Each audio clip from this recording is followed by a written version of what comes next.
Hola, muy buenas tardes. Hoy vamos a hablar acerca de los restos de los niños héroes y también de Miguel Miramón. Ahorita vamos a ver por qué está esto relacionado. Primero vamos a hablar un poquito de los restos que me lo han comentado mucho. Y bueno, porque una de las cosas que se duda, y con razón, porque pues sí, están esas dudas, es de que realmente, si realmente las osamentas de los niños héroes están en el monumento, mejor conocido como el Monumento a los Niños Héroes, pero que en realidad se llama el Altar a la Patria, que es el de Tamaris, ya saben, el grandotote así, con estas columnas y que cada una de ellas remata con una cabecita de águila, porque pues decían que eran los aguiluchos, es decir, unas águilas pequeñas, entonces bueno, pues están ahí. Y pues a raíz de que esto se cuestionó también la misma existencia de los niños héroes, ¿no? Entonces ahorita vamos a hablar un poquito de eso y vamos a ver que aunque sí fue arbitrario ese supuesto descubrimiento, pues sí tenía también como que sus bases ahí, es decir, no se lo sacaron de la nada, de la manga o así, ¿no? Vamos a, a comentar entonces esto.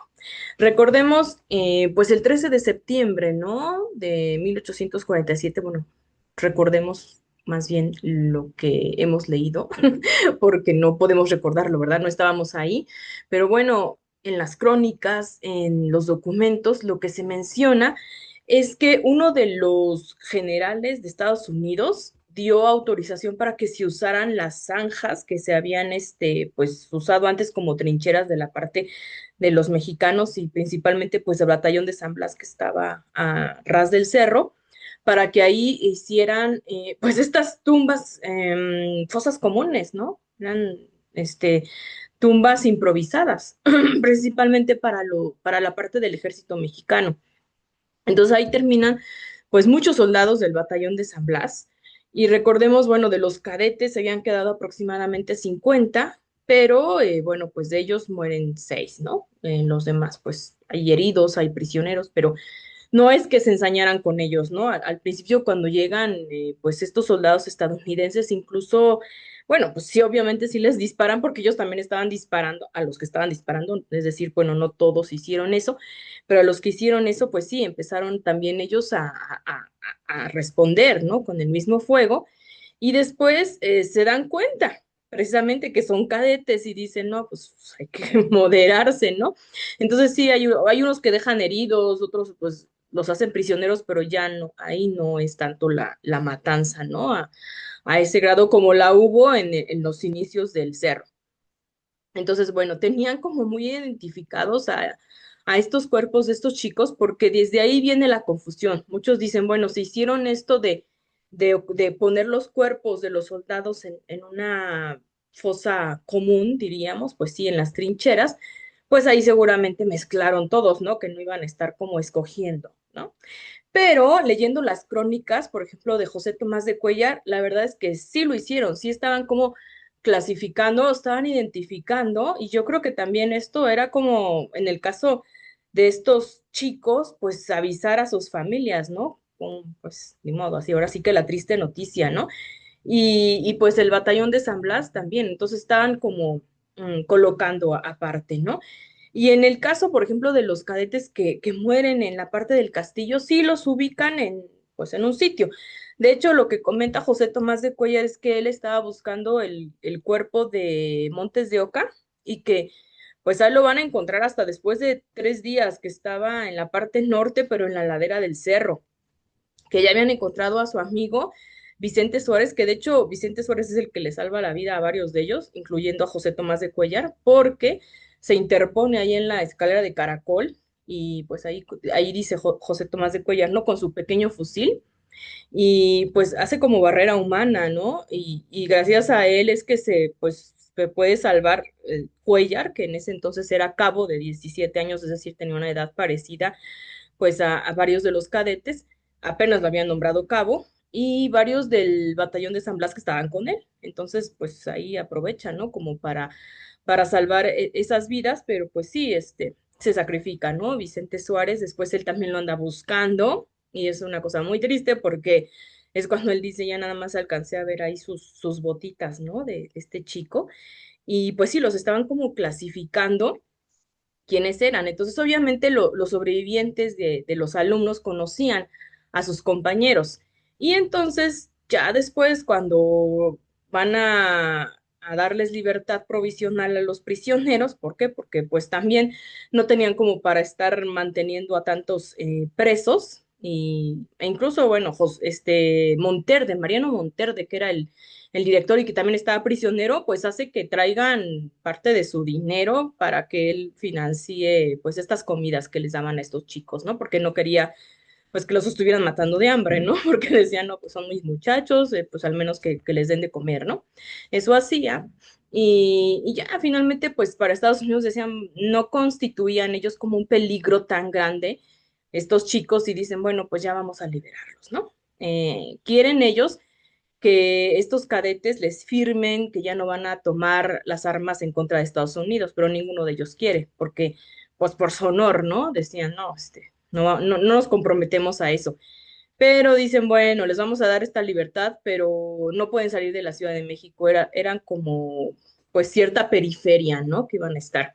En ese entonces la Ciudad de México tampoco era que abarcara tanto como actualmente. Y bueno, pues los dejan salir a ellos y ahí es donde viene lo interesante, porque ellos preguntan dónde quedaron sus compañeros, porque pues para entonces ya habían enterrado, ¿no? A todos, y lo que les dicen es que los enterraron juntos, o sea, desde ahí, desde ahí. Y esto lo sabemos por una crónica de Juan de Dios Pesa. Juan de Dios Pesa, pues es primo de Ignacio de la Pesa, que estuvo ahí prisionero y que bueno, pues él, ahorita vamos a ver también lo que hizo, pero pues era su primo, ¿no? Y yo creo que conocía también pues a varios de los sobrevivientes. Entonces él cuenta eso, dice, bueno, no lo supe por mi primo, eso sí lo aclara, porque pues al primo había quedado como pues bastante traumado con eso, con las vivencias que le tocó, pues vivir, presenciar, y probablemente lo supo por algún otro de sus compañeros, pero pues supuestamente les habían dicho eso, es decir, el rumor no es ya del siglo XX, sino es desde el siglo XIX que les dicen a ellos, a estos chicos, sí, pues juntamos a todos sus compañeros y los reunimos, los enterramos, ¿y dónde? Pues en un claro del bosque muy cerca de donde está el Ahuehuete Sargento, en el sitio que se llamaba, bueno, que ellos lo llamaban así, los Ahuehuetes de Mira. Y entonces ahí es donde también vamos a entrar con este personaje, ¿no? Y lo que hacen estos chicos, bueno, pues ya se supone que los habían dejado libres, van y van cortando flores en el camino, ¿no? Y dicen que pues esa es la primera ofrenda que ellos hacen pues a estos chicos, ¿no? Precisamente en este claro. Y eso es lo que relata Juan de Dios Pesa, ¿no? Ahora vamos a ver, ¿no? Bueno, Ignacio de la Pesa, Antonio Solá y Miguel Miramón pues habían estado ahí prisioneros, pero los unía también algo más, que ellos tres habían trasladado a Agustín Melgar cuando Melgar había sido herido, entonces lo pusieron así como en una camilla y lo llevaron a la enfermería, ¿no? Ahora sí que como que ellos fueron los comisionados para hacer esto. Y pues sí, habían presenciado algo muy, muy fuerte, ¿no? Porque sabemos que Agustín Melgar muere después de que le amputan un brazo y una pierna que estaba muy mal y bueno, pues ellos ven eso, ¿no? Después de muchos años, Antonio Solar regresa al colegio, entra así como, en ese entonces era el salón de geografía y que en el tiempo de los niños héroes había sido adaptado como enfermería. Entra ahí y dice, en este lugar murió Agustín Melgar, ¿no? Y se arrodilla. Y ya ponen así como una cruz ahí y los alumnos se quedan así como viendo, wow, ¿no? Porque pues habían crecido como con estas historias. Y bueno, eso ya lo dice Antonio Solaya, este ancianito, ¿no? Pero pues se acuerda y hace eso, incluso se hinca, ¿no? Dice Juan de Dios Pesa que su primo ya no quiso hablar mucho del asunto porque, les digo, ha de haber sido bastante traumático, pero eran historias que sí se pasaban como de generación en generación, después de que quedan estos sobrevivientes y que algunos pues ya no están ahí, tampoco pues algunos porque murieron, ¿verdad? Otros porque se cambian ya al ver esos horrores de la guerra, pues se van a otras labores, ¿no? José Tomás de Cuellar, que estaba ahí y era cabo, pero pues todavía no terminaba su formación, mejor se va y dice, no, mejor él termina siendo, como sabemos, pues un escritor. Entonces, así hay varios, ¿no? Ramón Rodríguez de Arangoiti, mejor se vuelve arquitecto. A varios como que dicen esto está muy feo, ¿no? Y otros siguen ahí. Y entonces, entre los que están ya van nuevas generaciones y bueno, pues se van educando con esas historias e incluso yo creo que pues los incluyen, ¿no? En ese secreto a voces, en estos rumores, digamos, porque pues sí, no estaban comprobados.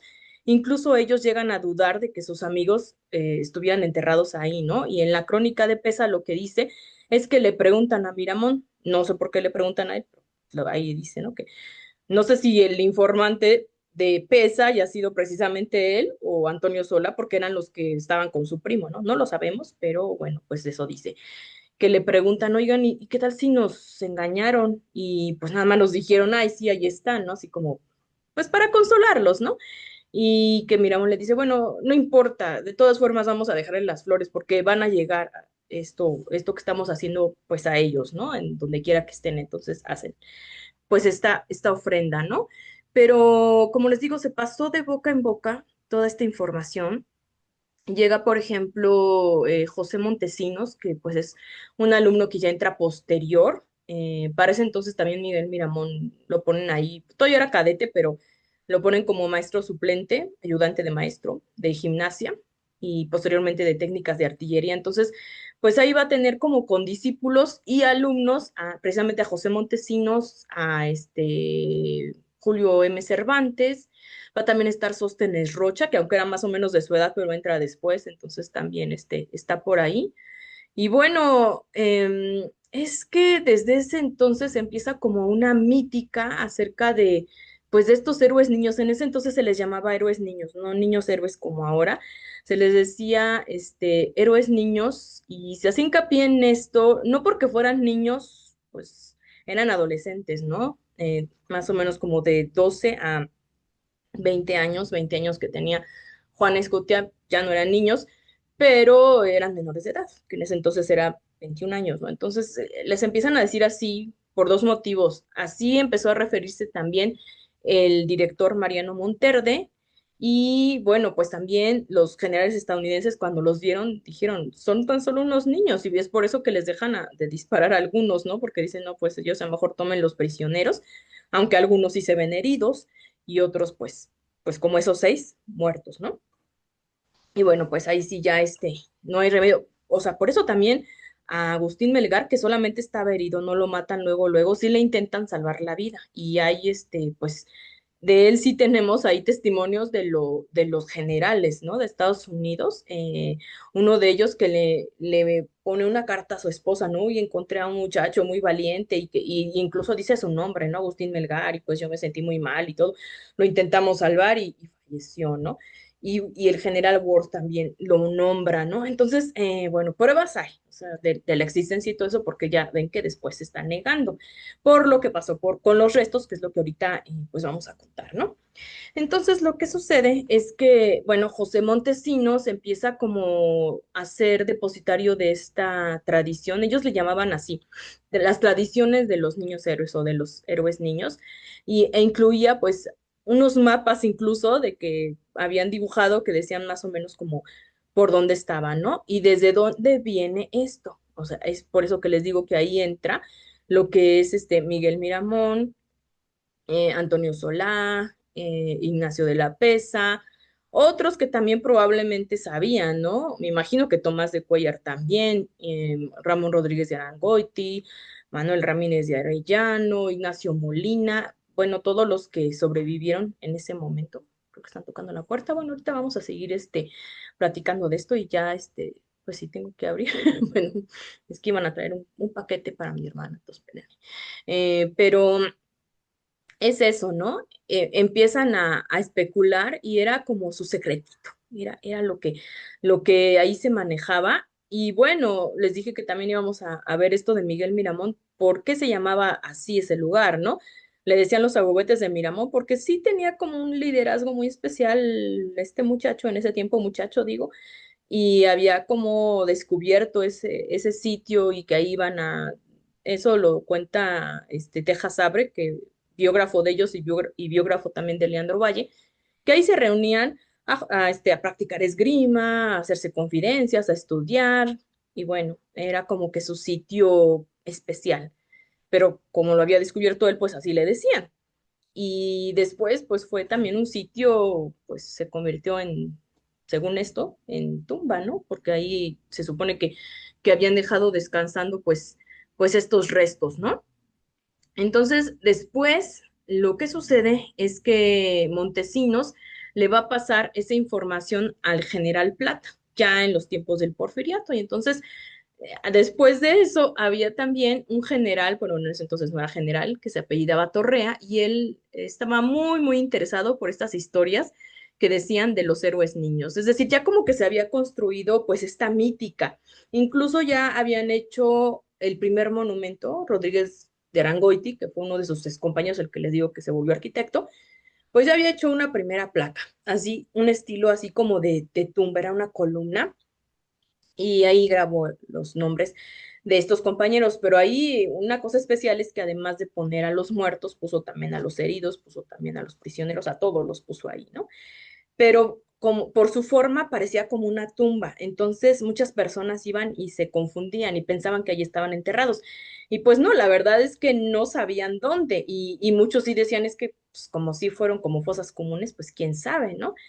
Torrea, no sé, le interesa bastante eso y entonces él va a empezar a investigar y como lo ve muy interesado, Plata le dice precisamente, ay, pues es que yo sé, bueno, a mí me dijo Montesinos, ¿no? Precisamente Montesinos sí había conocido a los sobrevivientes, les digo que era así como alumno y colega al mismo tiempo de Miramón, y entonces si él sabía como el secreto, se lo pasa a Plata y Plata le dice a Torrea que algún día se lo va a decir, ¿no? Pero sigamos también, por ejemplo, con la mística de los niños héroes. Esto es algo que les quiero comentar. Se están peleando mis gatitas, espérenme, ¿eh? Vamos a hacer una pequeña pausa porque no sé por qué se están peleando. Espérenme. Bueno, a ver si me dejan grabar estas gatitas y gatito porque son muy traviesos. Pero bueno, sí, la mística de los niños héroes, esto que empezaron con estas, ellos les llamaban, ¿no? Tradiciones de los niños héroes. Y es que se da algo muy peculiar. Ya les había comentado, por ejemplo, que José Montesinos, Julio M. Cervantes, Sóstenes Rocha, pues eran colegas de Miguel Miramón, pero entraron después, ¿no? Entonces había algo muy, muy curioso porque ustedes saben que después en las guerras, en la guerra de Reforma, en la guerra contra el Segundo Imperio, pues que Miramón estuvo del lado de los conservadores y después del lado, pues, imperialista de Maximiliano. Lo que hacían sus antiguos compañeros, colegas, es que pues trataban como de no dañarlo, ¿no? Sobre todo en los tiempos ya del Segundo Imperio que estaban estos tres personajes que les mencioné y que sabían, ¿no? Que pues habían sido sus compañeros. Miramón también tenía, como esa consideración con ellos, ¿no? De que no les hagan nada pero ellos también igual con él, ¿no? Y varias veces intentaron como que se pasara a su bando, tanto en los tiempos de la Guerra de Reforma como en el Segundo Imperio, y era un respeto, era incluso, digamos, como una admiración, ¿no?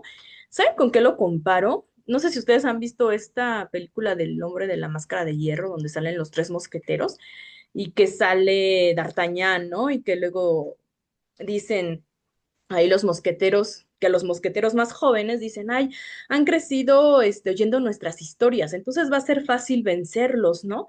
Y dices, D'Artagnan, no creo, porque yo los entrené, pero sale D'Artagnan y pues como que nadie lo quiere matar. ¿Por qué? Porque había sido su maestro, ¿no? Pues, los había entrenado. Entonces creo que algo similar pasaba aquí, como que no querían dañarlo por eso, ¿no? Es decir, pues había sido su compañero, su colega, su maestro suplente, pero además tenía esa historia, es decir, así como digo que tenían la historia los mosqueteros, pues ahí tenían la historia los niños héroes, ¿no? Y decían, ay, como que fue parte de esa leyenda, ¿no? O sea, como que sí había una cierta admiración y sí se puede ver en fuentes, ¿eh? E incluso ahí, por ejemplo, en México, a través de los siglos, ahí sí se nota como esta tendencia liberal, pero también como cierta admiración al personaje, ¿no? Aunque siempre dicen que está del bando equivocado, porque pues sí, ¿no? O sea, decían, no, nosotros estamos acá, pero bueno, esta situación. Entonces es algo bastante curioso, pero tenían información también. Ahora vamos a, entonces, lo de los restos. Le dice Plata algún día a Torrea, algún día te lo voy a decir, ¿no? Y es decir, porque Torrea ya sí se había quedado como muy lejos en el tiempo, pues de estas tradiciones orales. Entonces, Montesinos, pues era el que le había dicho a Plata. De hecho, Plata ya también ya no era de esa generación, sino que el único que se había estado en contacto con los sobrevivientes, pues era Montesinos. Pero Plata tenía como este mapa así ya todo mal, ya bien viejito y todo, y le dice a Torrea, ya cuando se siente él también muy grande, que incluso lo acompaña a su hija, lo lleva al bosque de Chapultepec y dice, sí te voy a dar pues este mapa, pero además te voy a acompañar a verlo. Déjenme ver, creo que ya, ahora sí ya voy a meter a los gatitos, espérenme. Pues ya, pero además al rato ya empieza el partido, ¿eh? Así que a ver si puedo terminar este video. Y les decía que entonces sí ya le enseña el lugar a Torrea. Y pues hizo bien Plata porque ya, sí, ya casi, pues estaba a punto de irse como que, pues al otro lado, ¿no? Y sí, después de eso fallece y Torrea se queda con el secreto. Ahora sí que ya habían muerto todos los protagonistas, ¿no? Pues que habían vivido esos momentos. Ya estamos hablando principios del siglo XX. Entonces, pues ya, como que los demás ya no, pero pues él se encarga como de guardar esa memoria, esas, lo que él llamaba las tradiciones de los héroes niños, y copia ese mapa en otro, pues mejor hecho, porque el otro ya estaba muy viejito. Sin embargo, después, como, bueno, él intenta ir con el gobierno a que busquen esos restos. El gobierno no le hace caso, dicen, es que son leyendas, o sea, y hacen hasta como un folleto que dicen tradiciones de los niños héroes, pero pues, a nadie le importa, dicen, no, eso es lo que cuenta la gente, es lo que contaron ahí según de boca en boca, pero pues no nos consta, ¿no? Y él estaba como muy indignado, él decía, no, bueno, si no me dan, si no me hacen caso, voy a ir con una pala y yo mismo voy a buscar ahí, ¿no? Pero obviamente pues no se podía hacer eso, ¿no? Era como un delito. Entonces pues se desespera, pero va a los periódicos y entonces hay una nota, hay dos notas, hay una nota en el Universal y otra, no me acuerdo en qué otro periódico, pero en el Universal viene, no como ahora que provoque, que publique chismes, que no, ¿eh? O sea, ahora ya son chismes, no una nota bien, que pone, pues estos mapas, ¿no? Incluso le hacen una foto al mapa original y al mapa de él, y en otra, porque hace eso dos veces, va, pues, fotógrafos del periódico al sitio donde supuestamente era eso, y ahí está una foto de Torrea con los cuatro ahuehuetes que en ese tiempo eran y dicen, bueno, es que aquí, ¿no? Em, bueno, se supone que estaban en medio de esos cuatro ahuehuetes, pero hacen unas maniobras de drenaje y entonces cortan tres y ya solamente queda uno. Y pues ahí también hay otro testimonio. Es el testimonio de el guardabosques Tiburcio Chavira y que él decía que pues su abuelo ya trabajaba ahí desde hacía mucho tiempo, desde tiempos pues cuando habían pasado esos sucesos y bueno, ahorita van a ver lo que dice, ¿no? Tiburcio Chavira, porque pues no le hacen caso a Torrea, ¿no? Dicen, "Ay, no es cierto, son leyendas, ¿no? ¿Y cómo vamos a creer en algo que supuestamente se contó de boca en boca y que además, pues también tenía sentido, ¿no? Que no lo creyeran. Incluso, como les comentaba, los mismos cadetes también tuvieron sus dudas de decir, y si nos están engañando, pues quién sabe, ¿no? Pero después sucede pues, este hecho, ¿no? De Truman, del presidente Truman que viene a México, el primer presidente estadounidense que viene a México, y que deja una ofrenda floral en el primer monumento a los niños héroes, ¿no? Que ya en ese entonces ya se hacían ceremonias y todo, o sea, así ya tenían como un estatus, ¿no? Y dice, un minuto de silencio borra 100 años de rencores, ¿no? Y bueno, ahí viene otra cosa, ¿no?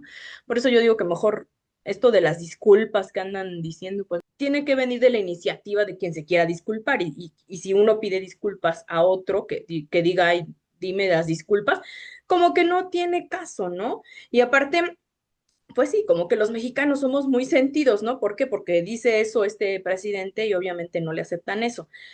Al contrario, se ofenden, ¿no? Dicen, ay, ¿cómo crees, no? Como que con un minuto de silencio se borran 100 años de rencores. No. Entonces le van a aventar las flores ahí a la embajada de Estados Unidos, ¿no? Y se enojan mucho. Y no solo los cadetes de ese tiempo, sino la población en general está muy enojada, ¿no? Entonces imagínense, o sea, ahí por 100 años decía de rencores, imagínense, más años, ¿no? Pues sí, bueno, es otro tema, pero no tiene mucho caso que se haga eso. Pero en fin, lo que hace el gobierno dice, bueno, pues ahora sí, para calmar a estas personas, ahora sí vamos a buscar los restos, ¿no? ¿Y qué hacen? Pues ahora sí le van a hacer caso a Torres, a ver, venga para acá, esos documentos, esos testimonios, y ahora sí empiezan a buscar en ese lugar, ¿no? Y él ya está así como muy emocionado, ¿no? ¿Qué pasa? Que están cavando, cavando, cavando, y pues hasta periódicos, ¿no? Porque ya ellos les habían dado primero la noticia y no encuentran, no había nada. Entonces decimos, ay, entonces, ¿cómo esta historia de los restos? Ah, ahí es donde entra el guardabosques, Chavira. Y dice, ¿saben qué? Lo que pasa es que cuando hicieron esas labores de drenaje y quitaron esos otros 4 arbolitos, pues, dice, se llevaron los huesitos de los niños. O sea, hasta Chavira sabía, eso era un secreto a voces que desde ese tiempo, porque él decía que su familia trabajaba desde ese entonces algo sabían, ¿no? Por qué dijo que los huesitos de los niños, de los héroes niños, ¿no? Sabían que estaban ahí. Y ya le dicen, ah, sí, sí, se los llevaron, los metieron a unos costalitos y se los llevaron. Ah, bueno, y nos puede decir dónde, porque pues si estaban ahí. Ah, pues creo, me acuerdo, porque ya estaba viejito el señor. Pues por aquí, así, entonces como al pie del cerro, junto a una roca blanca, así como lisa, era como una señal, ¿no? Pues ahí. Empiezan ahí, a excavar y efectivamente sí encuentran 6 osamentas, ¿no? Las llevan ahí a analizar, aunque muchos dicen que fue por política y eso, en realidad, pues les digo, las dudas sí son, están justificadas, necesitaríamos tal vez ahora con la tecnología que tenemos ahora, pues algún examen de ADN, ¿no? Sí hay, no hay descendientes porque ellos no tuvieron hijos, pero sí familias, sí tenían familias, ¿no? Y además también en el ADN se pueden ver ciertas características. No se ha hecho eso, ¿no? Pero bueno, si quisiéramos comprobarlo. Pero bueno, en ese momento lo que hacen es llevarlos, pues al Instituto de Antropología y dicen, bueno, analicen estas osamentas, ¿no?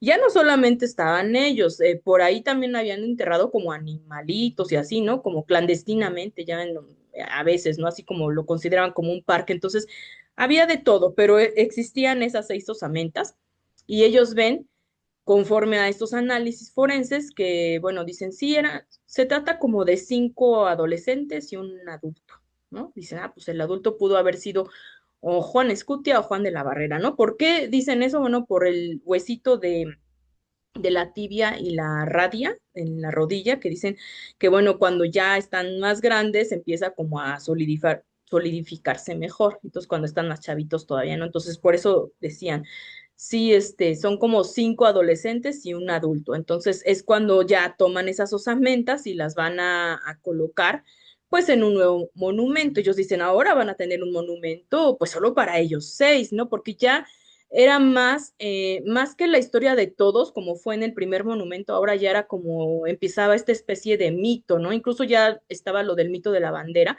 que no tiene sustento porque no hay testimonios de eso y la bandera pues sí fue capturada, eso ya lo hemos contado también. Eso no significa que ellos no hayan luchado, ¿no? Por su país y que hayan muerto en ese proceso. Entonces creo que héroes sí fueron. Lo de la bandera, pues sí fue como inspiración de otros sucesos de Margarito Suazo, que ya había comentado, él estuvo en la batalla de Molino del Rey, un joven soldado también muy joven, tenía 20 años y murió con la bandera de su batallón, solo que no arrojándose en ningún lugar, ¿no? Sino ahí en Molino del Rey.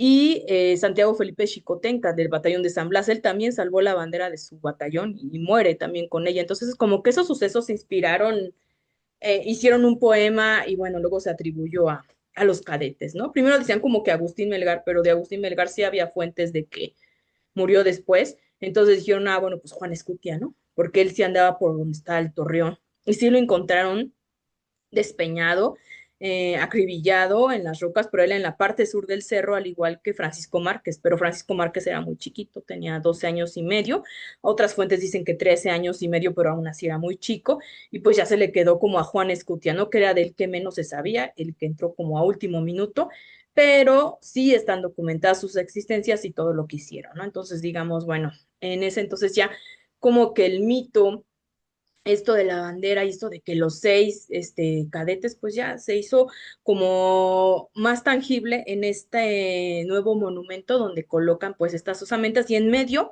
colocan a Santiago Felipe Xicotencas, que antes estaba en el Panteón de San Fernando. Ahí, bueno, pues lo van a trasladar y pues hacen esto, ¿no? Pero entonces, bueno, pues veamos, analicemos estos hechos, ¿no?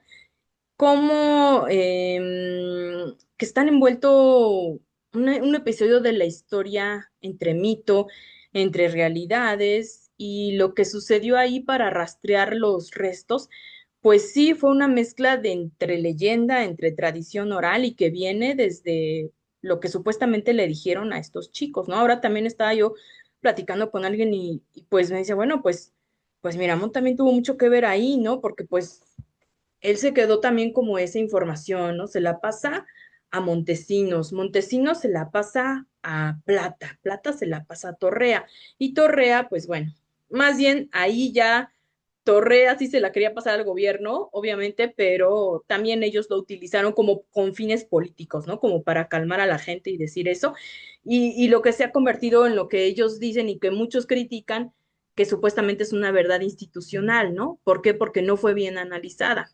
Y es cierto, ¿no? Por eso podemos dudar, pero de que tiene una historia de trasfondo, sí lo tiene, ¿no? Y eso nos lleva a rastrear desde estos primeros compañeros.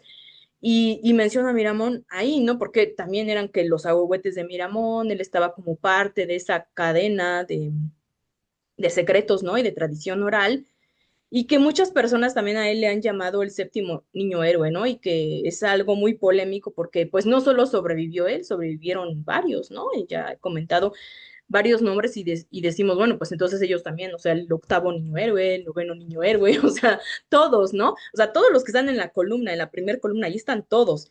Pero sí tenía algo como especial con ellos, ¿no? Esto de que le preguntaran cosas, de que se dejaran guiar por sus opiniones, de que se reunieran en un lugar que le daban el nombre a él, de que hubiese sido el que como que pasó el secretito. Entonces, bueno, ahí estaba, ¿no? Él solamente resultó herido de una mejilla, de la mejilla derecha, ¿no? Y prefirió que primero atendieran a Melgar porque él también estaba herido cuando fue a trasladarlo, ¿no? Con estos compañeros, pero pues obviamente le dieron prioridad a Melgar, ¿no? Y finalmente, pues qué situación tan difícil, ¿no? Para ellos estaban muy chavos. Y bueno, sí, cuestionarnos entonces, como que revalorar el papel que tuvieron también estos sobrevivientes y que muchas veces también lo que dicen algunas personas cuando dicen el séptimo niño héroe o dicen incluso el verdadero niño héroe, están denostando a los que murieron o a los que también sobrevivieron, pero que también lucharon. Y yo creo que eso él no lo hubiera querido, porque él en primer lugar lo que defendiera la memoria de esos compañeros que habían muerto, incluso lo dice en discursos, a él le empiezan a encargar como que diga estos discursos patrios. Primero eran discursos patrios y ya después del 13 de septiembre y los decía alternadamente con Leandro Valle, que era su mejor amigo, pero que Leandro Valle escribía muy bien. Entonces, como que Miramón a veces hacía más este discurso en prosa y Valle hacía como más de poemas, ¿no? Y les pedían que hicieran esto y nombraban a estos compañeros. Incluso Miramón pues fue como el primero que los empezó a nombrar con sus nombres, ¿no? Y ya desde antes pues ahora ya ven que decimos murió por la patria y pasan como un pase de lista, eso se empezó a hacer desde los sobrevivientes y con el director Monterde, ¿no? Venía como una ceremonia muy íntima entre ellos, privada, y que después se abre al público y ahora ya es institucional, pero ellos empezaron como esa tradición, ¿no? Y los compañeros de decir, sí, murió por la patria, porque era como un pase de lista y dar testimonio de ellos. Entonces yo creo que ellos, incluyendo pues a este personaje que le dicen así, ¿no? El séptimo niño héroe, pues él preferiría que reconociéramos pues a estos seis, ¿no? Y que todos ellos los tenían como muy, muy en cuenta, o sea, por eso también en el primer monumento ellos están al frente, porque pues eran con los que habían sacrificado sus vidas, ¿no? Ahí de tajo, que después, bueno, sí hubo heridos y todo, pero pues los muertos fueron ellos, entonces por eso los tenían muy en cuenta.